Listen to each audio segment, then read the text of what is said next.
Queria convidá-los a abrirem suas Bíblias no livro de Josué, no capítulo 1, do verso 1 ao verso de número 9.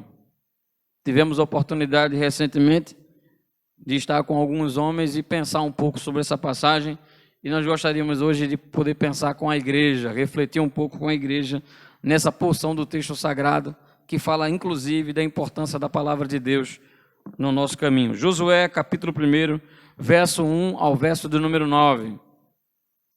Se tiver alguém do seu lado sem o texto sagrado, faça a gentileza de compartilhar a preciosa palavra de Deus. Se você ainda não colocou o seu celular no silencioso, você pode fazê-lo nesse momento, a fim de manter a reverência no templo, enquanto estaremos expondo aquilo que o Senhor deseja nessa noite nos falar. Josué, capítulo 1, do verso 1 ao verso de número 9.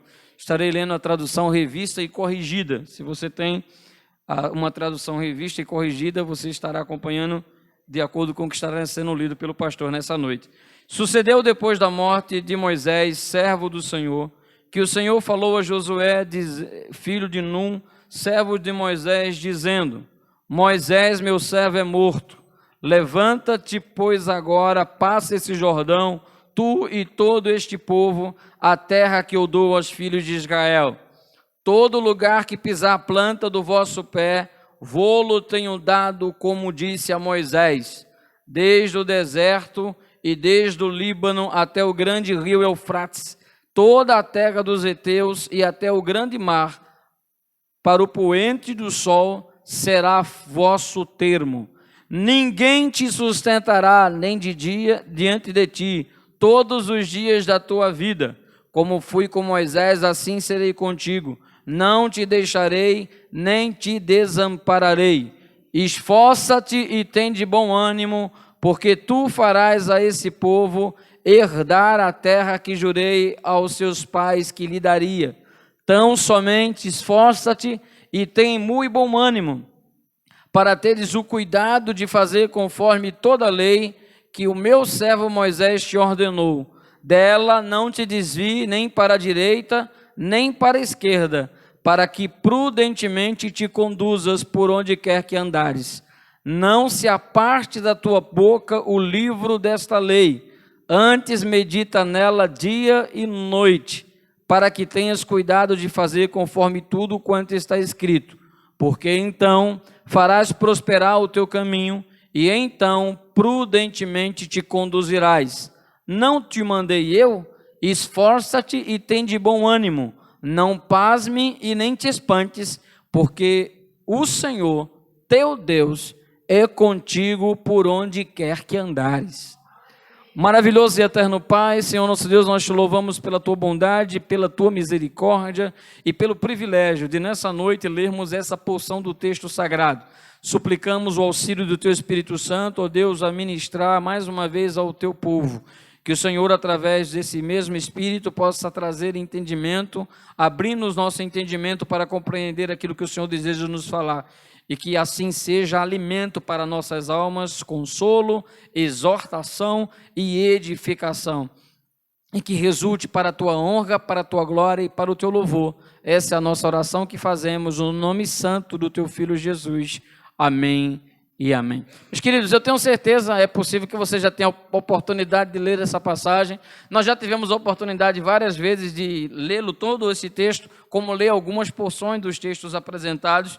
Já tivemos a oportunidade de falar sobre Josué em diversas ocasiões, inclusive recentemente, acredito que em 2 pregações fizemos menção de textos relacionados a Josué. Pregamos em Josué no capítulo 5, pregamos em Josué capítulo 6 e 7, e tivemos a oportunidade de refletir sobre esse grande líder de Israel, que marcou a história de Israel, que marcou o ministério de Moisés. É interessante imaginar que um homem como Moisés, um homem que é visto como um grande profeta, um homem que é reverenciado por tantas pessoas religiosas no mundo, né, tanto judeus como muçulmanos, como os cristãos do mundo, olham para Moisés de uma maneira especial, reconhecendo que de fato ele era um profeta, era um homem de Deus, um homem que Deus havia levantado. Mas esse homem também teve ao seu lado pessoas especiais, pessoas que contribuíram com o seu ministério, pessoas que foram bênção na vida de Moisés. E entre essas encontra-se Josué, encontra Caleb, por exemplo. Josué, ele teve a importante tarefa de substituir Moisés à frente da nação de Israel. Era um grande desafio. Fizemos menção, inclusive, relacionado à importância, a tamanha importância que era substituir Moisés, de quão amedrontado estaria qualquer um dos mortais de tentar substituir um líder da envergadura de Moisés, que tinha estado à frente da nação de Israel durante 40 anos no deserto, e sendo quem era Moisés, um homem lapidado por Deus, um homem que passou 40 anos no palácio aprendendo a legislação, aprendendo a língua, aprendendo os hábitos dos romanos, dos egípcios, sendo criado como filho da filha de Faraó, tendo a oportunidade de ter um nível cultural acima da média dos hebreus naquela ocasião, mas também foi um homem, e isso preparando para ser um grande legislador, um homem que estaria à frente da nação de Israel, um homem que iria ter a oportunidade de, inclusive, se apresentar em diálogos com outras autoridades, tanto do Egito como de outras nações, mas um homem também que aprendeu a ser servo, humilde e paciente nos 40 anos que passou no deserto, cuidando das ovelhas do seu sogro, aprendendo, ainda que escondido, pelo fato de ter cometido um homicídio no Egito e temer a pena capital, mas lá, esses 40 anos que ele passou cuidando das ovelhas do seu sogro, deu a oportunidade dele aprender a depender de Deus, a humildade, e certamente lapidaram profundamente o caráter. Agora, 40 anos à frente da nação de Israel, Josué, Moisés não era eterno, e esses 40 anos que ele passou no Egito, no deserto, à frente da nação de Israel, governando a nação de Israel, ele registrou as tábuas dos 10 mandamentos, transmitiu o povo, teve revelações profundas da parte de Deus e transmitiu a vontade de Deus para a nação de Israel. E a vontade de Deus era aceita pelo povo a partir daquilo que Moisés transmitia. 40 anos no poder era para marcar a vida de toda uma geração. E agora chega um homem chamado Josué, diante da realidade, da fatalidade, de que Moisés não estava mais presente entre eles, pois já havia partido, já havia dormido no Senhor, já havia falecido, morrido, como o texto próprio nos diz, e agora ele encontra-se diante de uma importante tarefa, ele ser um líder, ser um capitão, ser um homem de guerra, diante dos obstáculos que ele precisava enfrentar, diante de avançar no projeto e no plano de Deus. Deus, quando os tirou da terra do Egito, tinha um propósito claro, explícito a Moisés e a nação de Israel, de que eles estavam saindo do Egito não apenas para praticar um culto no deserto, não apenas para fazer uma grande celebração no deserto e voltar para o cativeiro, mas eles saíram do Egito a fim de adorarem ao Senhor, mas rumo a uma terra que manava leite e mel, a uma terra que Deus o havia dado por herança, uma terra que não estaria sobre a autoridade de Faraó, nem de nenhum outro governante, mas uma terra onde eles poderiam cultuar, servir, adorar, e as leis daquele povo, naquele local, não seriam as leis utilizadas por juízes iníquos, por reis ímpios e corruptos, mas seriam as leis que o Senhor havia colocado. Leis que variavam de todas as formas, desde a questão de saneamento básico, a questão da alimentação, a questão do que acontece com os homicidas, em relação à questão do roubo, em relação a tantos outros pecados e crimes que ficam explícitos de maneira clara na lei. A lei de Deus era perfeita, a lei de Deus era para o seu povo. E a intenção de Deus era que na terra que manava leite e mel, na terra prometida, essa nação conseguisse se solidificar, colocar as suas bases e florescer como uma nação que estava debaixo da mão de Deus. A nação de Israel, infelizmente, por causa da rebeldia, da tristeza no seu coração, da tristeza que havia no seu coração, por não terem os seus sonhos e as suas expectativas realizadas da maneira que ele desejavam, pois eles imaginavam sair do Egito e automaticamente não enfrentar nenhum tipo de obstáculos até chegar à terra prometida, até chegar à terra que manava leite e mel. Mas entre a promessa e o cumprimento da promessa, existia um processo, existia um período de tempo. E esse período de tempo, a nação de Israel não foi aprovada. Os hebreus demonstraram, com o passar do tempo, ainda quando Moisés estava tendo uma experiência magnífica com Deus, de que a nação estava embaixo se corrompendo, se prostituindo diante de outros deuses, construindo um bezerro de ouro. Ficava clara a rebeldia que havia no coração deles, quando eles imaginavam e indagavam, inclusive, de que Moisés havia sido errado, de que Moisés não tinha sido instrumento de Deus, pois Moisés os havia tirado do deserto, tirado do Egito, para que eles pudessem morrer no deserto. E isso fez com que, em muitas ocasiões, eles diziam e cantavam e incitavam as pessoas de que melhor era o Egito do que estar no deserto. Mas aprendemos com as Escrituras e que ocorreu com eles, de que não importa estar no Egito comendo o melhor que o Egito pode nos dar, se estamos longe da vontade de Deus. A melhor local onde podemos estar é no centro da vontade de Deus, ainda que seja um deserto. E as Escrituras vão nos dizer que por causa da rebeldia, da idolatria que havia no coração daqueles irmãos, aqueles irmãos passam 40 anos no deserto. E a trajetória, a quilometragem entre o Egito e a cidade de que manava leite e mel, a Canaã, que o Senhor havia prometido, era extremamente curto, apenas alguns dias fazia com que toda a nação estivesse lá. Mas aquela viagem aparentemente curta levou 40 anos, porque o povo precisava aprender a obedecer a Deus acima de qualquer outra coisa, e a servir a Deus por amor, e não apenas por causa de um legalismo, que eles estavam tão habituados a seguir apenas as leis e as normas que eram colocadas. Diante dessa realidade, que estavam agora vagando no deserto, toda uma geração morre, né? Toda uma geração padece no Egito, que saiu do Egito padece no deserto. Aquela geração que saiu e que reclamou de Moisés, que levantou, fez motim, tantas outras coisas, que construíram o bezerro do ouro, todos eles padecem no deserto. Uma nova geração floresce, nasce. Uma geração que não conhecia o Egito, mas também não conhecia Canaã, nem nenhuma outra coisa que não fosse o deserto e todas as suas limitações. Naquela ocasião, apenas 2 homens permaneceram vivos, e 2 homens que foram leais a Moisés, Josué e Calebe, que estavam debaixo da promessa de que eles iriam herdar a terra de Canaã e de que eles seriam responsáveis, inclusive, pelas distribuições da terra. Calebe, ousado, escolheu como herança uma terra onde havia gigantes. Eu vou lá e vou conquistar aquela terra. Ele já era um homem avançado na idade quando isso ocorreu, mas ele tinha convicção naquilo que Deus havia dito ao seu respeito, de que daria a terra. E para Calebe o que importava era que Deus disse. Deus disse que iria me dar naquela terra, então eu preciso apenas fazer a minha parte, porque eu sei que Deus não fará, mas já fez a dele na eternidade. Agora nós vemos que Josué, esse outro personagem, que foi apenas os 2 que estiveram lá, ele se depara nessa realidade, né, de que agora Moisés está morto e ele está à frente da nação.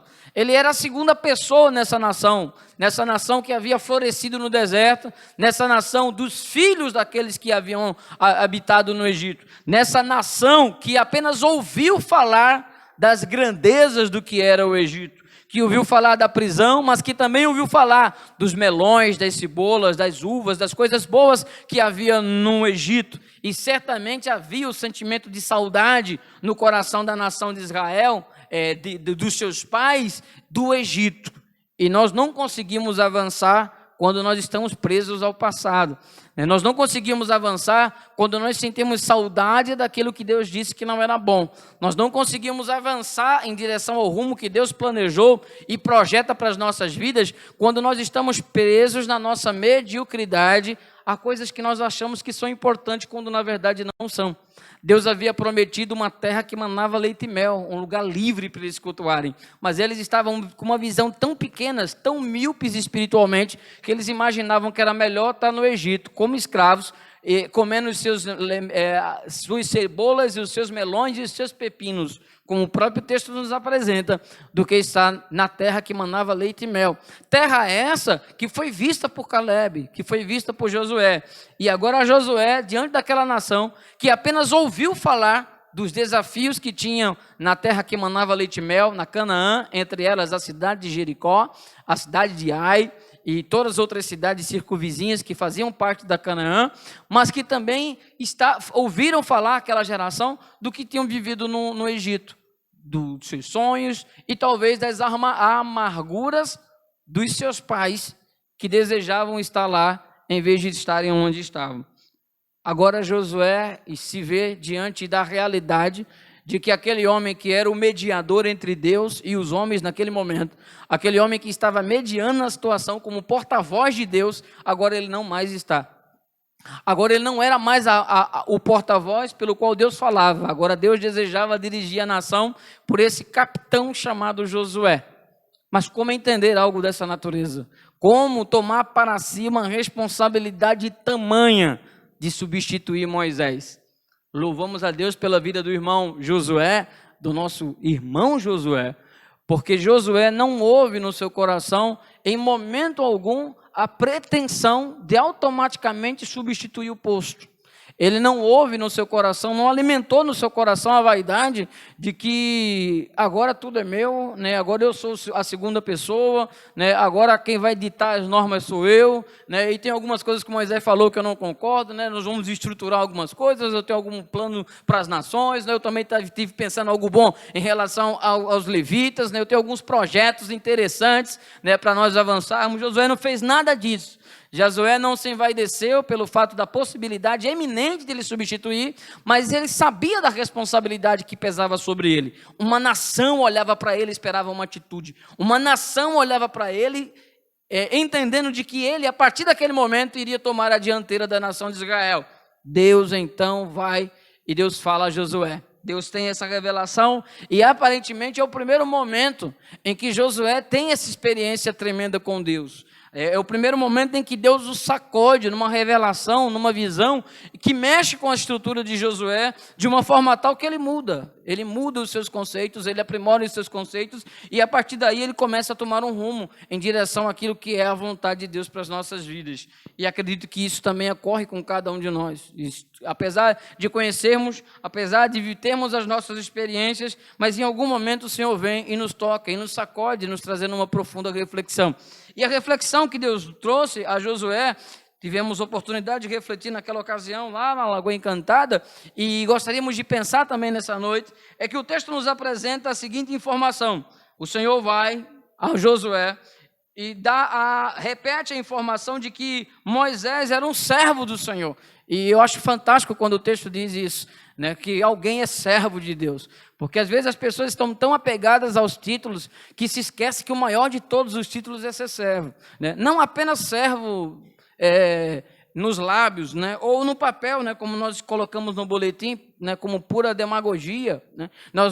Não interessa botar apenas servo no sentido de se autopromover, porque se autopromover com o título de servo, nós não passamos apenas de demagogia, mas de fato ser servo na essência, né? Procurar ser servo, né? E esse é o maior título que um homem pode ter nesse mundo. As pessoas podem passar por esse mundo e atingir grandes posições, posição de destaques, posições invejáveis na sociedade, mas essas posições vêm e passam com muita tranquilidade. A morte vem e traga tudo, o homem vem e tira, né? Mas quando a Escritura nos diz que alguém é servo, enche o nosso coração de alegria, de paz, de gozo. Servo. Então Moisés era servo, né? Como é que nós vamos ser lembrados após a nossa morte? Já parou para pensar, né? Que se você que é pai, né? Como é que você vai ser lembrado após a sua morte? Você que é mãe, como você vai ser lembrado após a sua morte? Você que participa na vida social da igreja, né? Como membro, como você vai ser lembrado após a sua morte? Né?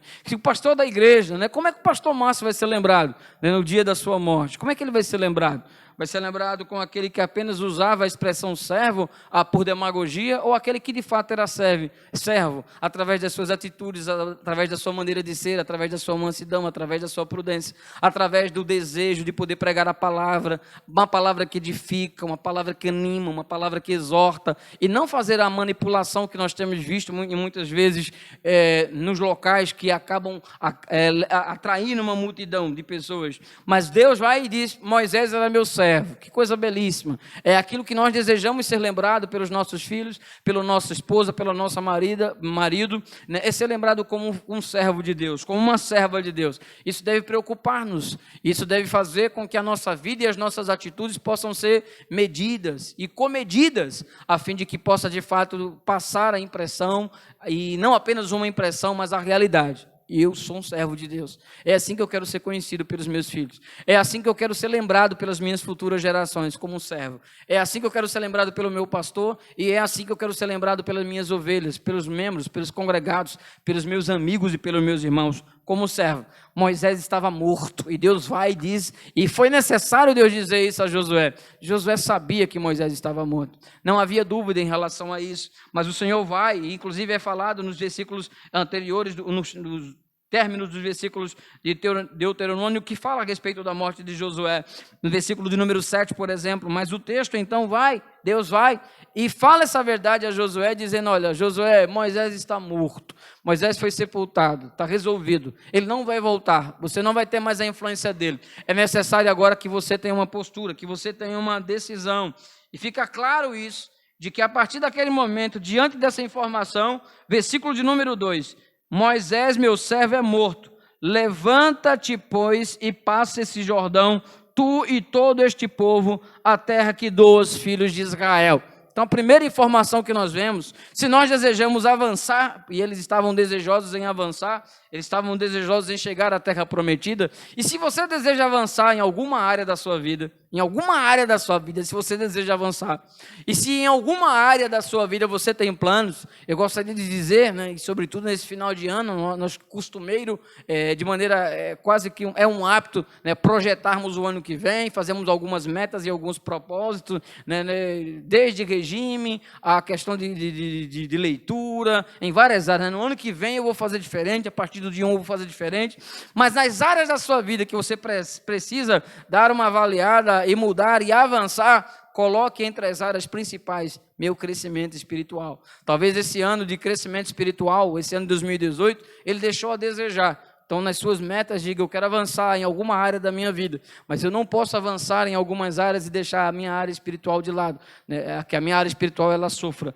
mas a minha área espiritual deve avançar. E isso não se refere à frequência na igreja, né? Porque às vezes a pessoa pode estar frequente fisicamente, né? Mas a mente está longe. Eu estou falando do seu crescimento espiritual diário, com a leitura da Bíblia, com momentos devocionais, com o seu alimento espiritual rotineiro, todos os dias, seja na manhã, no começo da manhã, seja de meio-dia, seja à noite, num horário que fique bom para você. Mas o momento que você separe para se alimentar espiritualmente e crescer espiritualmente todos os dias.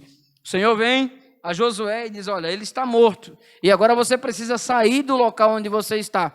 Durante 40 anos ele estava no deserto, e o deserto, né, que às vezes é chamado, e de maneira quase que espontânea, em 90% das pregações, fala que deserto é um lugar seco, é um lugar desprovido de tanta coisa, é um lugar de sofrimento, né? Você vai sair desse deserto, aquela coisa toda, né? Mas existem desertos que foi necessário para eles, porque Deus estava trabalhando. Mas enfim, o que o texto nos apresenta, e que nós gostaríamos de destacar, era que aquele deserto, né, que para alguns pode remeter a um lugar de sofrimento, um lugar de dor, um lugar de angústia, para Josué naquele momento, era um lugar confortável. Nós refletimos isso, e pare para pensar um pouco se não era um lugar confortável, apesar de ter desprovido de muita coisa. Era um lugar que mantinha água, porque o Senhor fazia da rocha jorrar água. Era um lugar que tinha uma coluna de nuvem durante o dia, para proteger do sol. Era um lugar que tinha uma coluna de fogo durante a noite. Era um lugar onde os sapatos não se furavam, onde as vestes não se rasgavam, pois o texto assim nos diz que o Senhor era com eles, e a razão do Senhor era com eles. Todos esses milagres aconteciam, maná caía do céu, então era uma bênção de Deus. Apesar de ser um lugar desprovido de muita coisa, né, que eles tinham ou que eles poderiam ter na cidade de Jericó, mas aquele lugar para Josué era uma zona de conforto, era um lugar razoável, era um lugar que ele desejava estar e permanecer. Por quê? Porque o que esperava ele após ali? Esperava a cidade de Jericó. Quem estava a cidade de Jericó? Era uma fortaleza protegida por homens que eram guerreiros, sanguinários, uma grande potência. Então, para Josué, permanecer no deserto era um lugar que, de certa forma, inspirava um conforto, uma tranquilidade. Permanecer estagnado como está, sem avançar, sem progredir. Mas se você deseja avançar em alguma área da sua vida, e sobretudo na questão espiritual, não há possibilidade de avançar quando nós estamos presos a uma zona de conforto, a um lugar que de certa forma nos traz uma tranquilidade. Não exige de nós mudança, renúncia, compromisso. Se nós desejamos avançar na nossa vida, a primeira verdade que os textos nos apresentam é que nós precisamos se levantar e tomar uma postura. Uma postura que sentado, esperando as coisas acontecer, não vão acontecer, pois Josué está morto e Deus quer usar, Moisés está morto e Deus quer usar Josué para avançar. Então, quer avançar em alguma área da sua vida ou na área espiritual, sobretudo e acima de tudo, saia da sua zona de conforto e se comprometa, não com aquilo que são os seus sonhos e os seus projetos, mas aquilo que é de fato a vontade de Deus para a sua vida. E fica claro qual a vontade de Deus na vida de Josué. Qual a vontade de Deus na vida de Josué? Primeiro o texto vai dizer que ele iria fazer com que a nação de Israel herdasse a terra prometida. Deus fala claramente isso, no versículo de número 6 ele vai dizer: esforça-te e tem de bom ânimo, porque tu farás esse povo herdar a terra que jurei aos seus pais que lhe daria. Em outras palavras, Deus está dizendo: a vez agora é sua, a bola está nas suas mãos. A você depende a continuação desse jogo. Esse jogo rumo ao centro da minha vontade, que vai fazer a nação de Israel deixar de ser nômade, né? Deixar de ser apenas um morador lá no deserto, desprovido de muita coisa, para ser um cidadão daquela terra que eu dei, que eu jurei aos seus pais. Deus estava dizendo a Josué o que ele esperava dele. Eu espero que você se levante, eu espero que você tenha uma postura, eu espero que você se comprometa, né? E se prepare, porque é você quem vai levar essa nação até a terra prometida. Meus queridos, se nós desejamos avançar na nossa vida, nós precisamos ter uma clara compreensão de qual a vontade de Deus para mim. Qual a vontade de Deus para mim? A vontade de Deus para mim é estar simplesmente sentado na frente de uma TV passando o tempo. A vontade de Deus para mim é simplesmente perder o meu precioso tempo com coisas inúteis e supérfluas que a nada me acrescenta. É a vontade de Deus para mim que eu seja instrumento, em vez de bênção, em vez de edificação, ser instrumento de um dano espiritual na vida alheia. Qual a vontade de Deus para mim? Qual a vontade de Deus para a minha vida? Deus não nos chama para sermos inúteis na casa do Pai. Deus não nos chama para simplesmente assistirmos tudo que ocorre. Deus nos chama para estarmos aqui sentados, ver 10% da igreja trabalhar, seja no louvor, seja na direção, seja na recepção. Deus nos chama para uma grande obra a ser feita nesses últimos dias, e uma grande obra que precisa ser feita por pessoas comprometidas, disponíveis, que estejam prontas a se levantar, a ter bom ânimo e força para fazer aquilo que Deus espera. Pessoas que conseguem ter uma nítida compreensão de que a sua vida não pode ser gasta de acordo com os seus interesses, com as suas ambições, com os seus sonhos e com os seus projetos pessoais, seja para o mundo lá fora, ou seja para aqui, para dentro do reino de Deus. Os seus sonhos, as suas aspirações, nós precisamos ser usados aonde Deus nos quer colocar, e não aonde nós queremos que Ele nos coloque. Josué não otorgou chegar naquele lugar. Josué simplesmente estava disponível para fazer aquilo que Deus desejava que ele fizesse. Precisamos, se desejamos avançar, estar disponíveis para dizer: Senhor, eis-me aqui. Envia-me a mim. Envia-me a mim para estar em evidência. Envia-me a mim para estar nos bastidores. Envia-me a mim para fazer aquilo que ninguém quer fazer. Envia-me a mim para fazer aquilo que eu não vou receber aplausos, não vou receber elogios. Mas, Senhor, envia-me a mim, porque o meu objetivo, a minha razão de viver é com que o Teu nome, apenas o Teu nome, seja glorificado. Eu não sou digno de desatar as alpacas das Tuas sandálias. Eu não sou digno de pisar no mesmo local onde o Senhor está. Mas mas eu sei, Senhor, que Tu és o Cristo, envia-me a mim. Eu sei que o Senhor tem poder para me capacitar, para me lapidar, e estamos aqui para dizer, Senhor, envia-me a mim, aonde mandares eu irei, o que mandares eu farei. Eu só quero simplesmente entender onde o Senhor quer me usar, e eu quero me juntar a Ti, porque eu quero que o resultado final daquilo que eu faça não seja para mim alegrar, para minha vaidade pessoal, mas que seja, como o texto nos diz em 1 Coríntios capítulo 10, verso de número 31, quer comais, quer bebais, quer façais qualquer outra coisa, faça tudo para a glória de Deus. Quer avançar? Tenha uma nítida noção que precisar sair da zona de conforto e tenha uma clara visão de onde Deus quer lhe usar.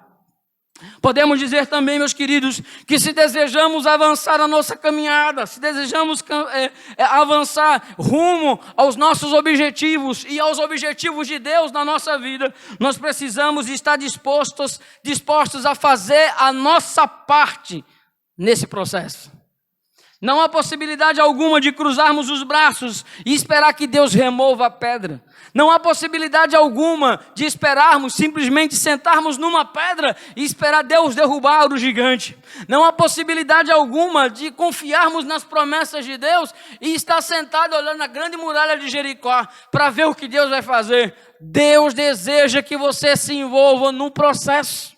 Deus deseja que a funda que vai derrubar Golias parta de você. Deus deseja que o som que vai estrondar as muralhas de Jericó saia dos seus lábios. Deus deseja que você seja o primeiro a dizer: é para tirar a pedra para Lázaro ser ressuscitado, eu vou remover a pedra. Só falta isso. Remover a pedra, eu vou lá e vou remover a pedra. Nós precisamos entender que nós fazemos parte desse processo. Não é Deus que vai fazer. Deus tem poder para fazer o que Ele deseja. Deus é soberano, mas por alguma razão maravilhosa, Ele conta com pessoas imperfeitas como eu e você. E foi contando com pessoas imperfeitas como eu e você, que Ele disse a Josué: tu conduzirás essa nação até a terra que eu prometi aos seus pais. Deus essa noite diz assim: tu, o que eu te escolhi para fazer. E sabe como é que você entende quando você for chamado para fazer uma coisa para Deus e é aquilo que Deus espera? Quando o desejo do seu coração é só que Ele seja glorificado. Se você faz algo que enche o seu coração de soberba, de prepotência, de arrogância, de vaidade, não é isso. Isso pode até ser, mas isso não será bênção para você naquele momento. Se pregar me faz sentir isso, eu devo recusar pregar. Se dirigir me traz isso, se estar na equipe de louvor me traz isso, se estar na recepção me traz isso, se evangelizar me traz esses sentimentos, é algo que precisa ser deixado de lado. Eu vou procurar outra coisa. Porque aquilo que eu tanto desejo, ele acabou se tornando para mim numa pedra de tropeço.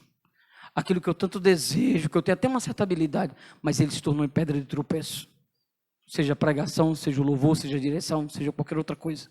Seja oração. Aquela oração bonita. Qualquer coisa que faça, que atraia para si, a começar por mim, que eu entenda que eu sou bom, que eu faço melhor do que as outras pessoas, é algo que eu preciso alertar e dizer: Senhor, eu sinto que o Senhor está me chamando, mas eu ainda preciso ser lapidado mais, porque eu entendo que eu faço parte desse processo, e para fazer parte desse processo eu preciso estar nas tuas mãos, e não pegar os teus planos e tentar fazer do meu jeito, mas as coisas precisam ser do teu jeito. Porque só do teu jeito é que as coisas resultarão para o meu bem e para o bem das pessoas que estão ao meu redor. Meus queridos, o texto prossegue, e há uma afirmação clara de Josué dizendo, do Senhor a Josué: esforça-te e tem de bom ânimo. Ele repete essa expressão: esforça-te e tem de bom ânimo. Ele repete no versículo de número 9: esforça-te e tem de bom ânimo. Deus estava preparando o coração daquele homem.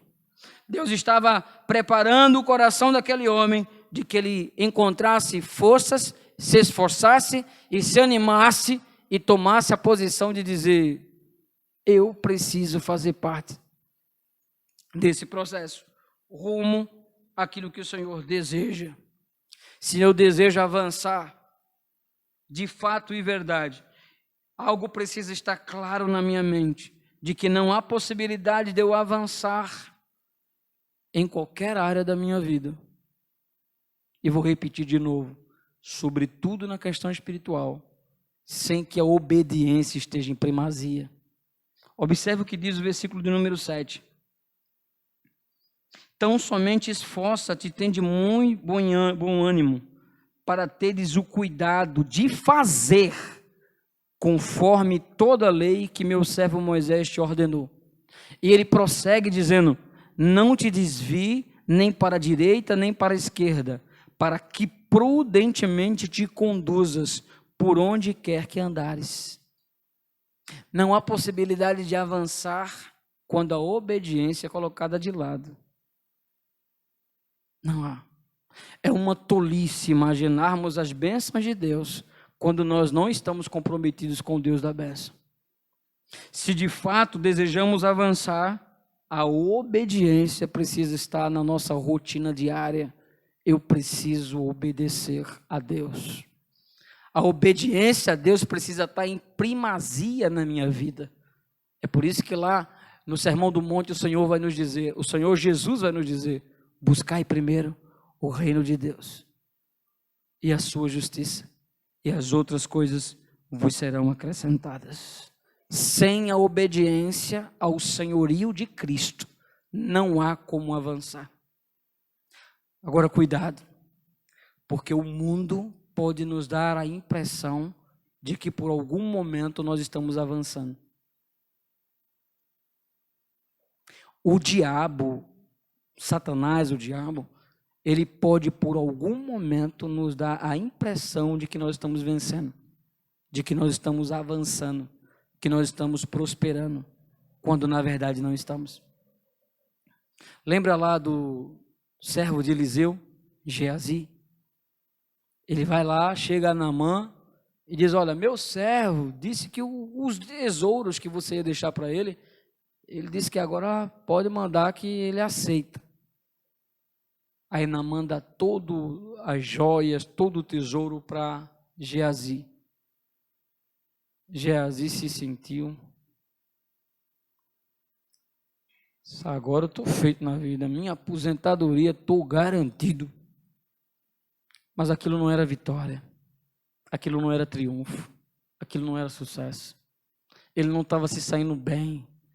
Nós não nos saímos bem quando nós não obedecemos a Deus. Aquele homem estava procurando para si maldição, aquele homem estava procurando para si desgraça, aquele homem estava tomando para si aquilo que de fato ocorreu. Lepra. Perde a companhia de Eliseu e morre leproso. O diabo às vezes nos dá uma falsa sensação de prosperidade. Nós precisamos estar atentos. Não há bênção de Deus quando nós estamos longe da sua vontade. Não há. Cuidado para não estar levando para casa as moedas e o tesouro de Naamã, porque tesouro de Naamã tem hora e dia para se tornar em maldição. E que Deus tenha misericórdia de nós ao avaliar as aparentes vantagens que a vida nos coloca, porque são maldições disfarçadas de bênçãos, de vitória, quando na verdade não tem nada. Quer a garantia da bênção de Deus? Obedeça. Obedeça a Deus. Nem para a direita, nem para a esquerda, mas esteja pronto a obedecer. Quer avançar na sua vida? Hoje é o dia da Bíblia. Quer avançar na sua vida? Observe o que o Senhor nos diz. Acabou de nos dizer no texto que nós lemos. Faça conforme foi escrito por Moisés. Quer avançar? Pegue sua Bíblia e leia. Tenha o desejo, não da lei de Moisés, a lei mosaica, daquilo que Deus deu a Moisés, mas a Bíblia de uma maneira geral. Pegue a Bíblia e diz: eu não quero tomar nenhuma decisão fora da palavra de Deus. Eu quero tomar as minhas decisões pautadas naquilo que diz a palavra de Deus. Porque afinal de contas, disse o salmista, numa realidade dele, mas que também deve ser a nossa: lâmpada para os meus pés sejam a tua palavra, luz para os meus caminhos.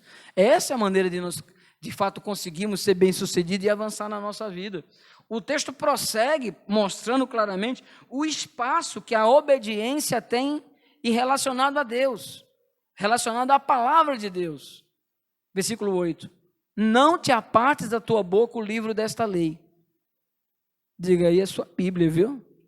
Antes, medita nela de dia e de noite. É meditar de dia e de noite. Não está escrito assim, toda quarta, toda quinta, todo domingo, toda EBD, mas de dia e de noite. Medita nela. Cuida em fazer conforme está escrito nela. E ele continua e carrega uma promessa nesse texto, versículo 8. Porque só então prosperará o teu caminho. Ou seja, você vai avançar. E então prudentemente te conduzirás. Tu terás uma postura que você vai atingir os seus objetivos. E esses objetivos são os objetivos de Deus. Porque é o propósito de Deus nos conduzir bem. Ainda podemos afirmar, meus queridos, que quando o texto nos diz: não te mandei eu, esforça-te e tem de bom ânimo. Não pasme nem se espante. Apesar de você desejar avançar, procurar fazer tudo certinho, mas entenda, os obstáculos sempre haverão. Sempre haverá oposição. É por essa razão que o texto nos diz, depois de Deus dizer tudo o que diz, obedeça, entenda perfeitamente que você precisa sair no deserto, da zona de conforto. Entenda que você precisa ter uma nítida visão daquilo que Deus espera ao seu respeito. Entenda que você faz parte do projeto e do plano de Deus. Entenda que sem obediência não há bênção. Pode ter maldição disfarçada. Entenda de que a sua obediência não é um homem ou a um sistema, mas a sua obediência deve ser a palavra de Deus. Nada de axiologia, nada do que eu penso, eu entendo, eu acho, é o conceito que eu criei a partir de, mas é o conceito que a Bíblia me apresenta, que deve ter primazia na minha vida. Mas depois de fazer tudo isso, Deus diz: não temas e não te espantes.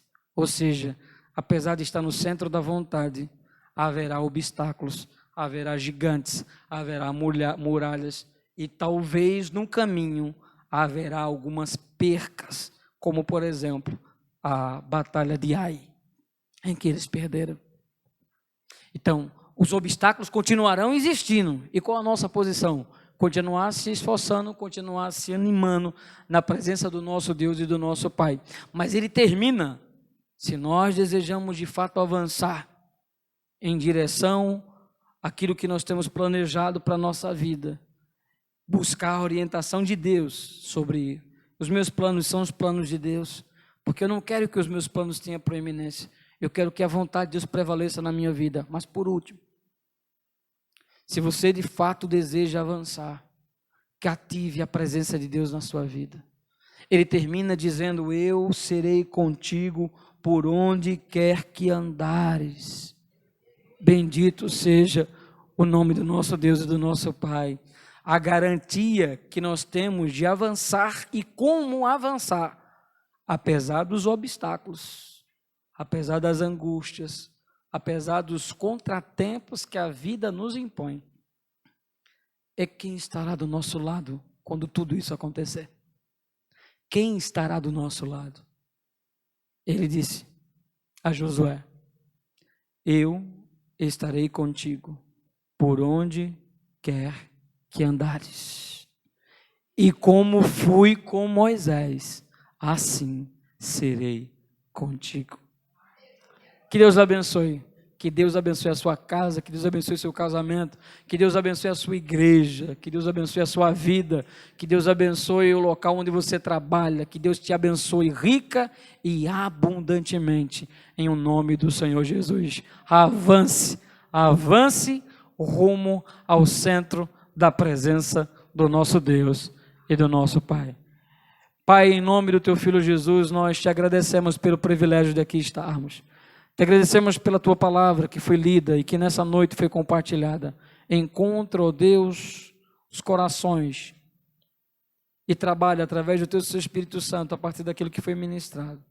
Dai-nos sabedoria cada dia de queremos avançar rumo ao teu querer.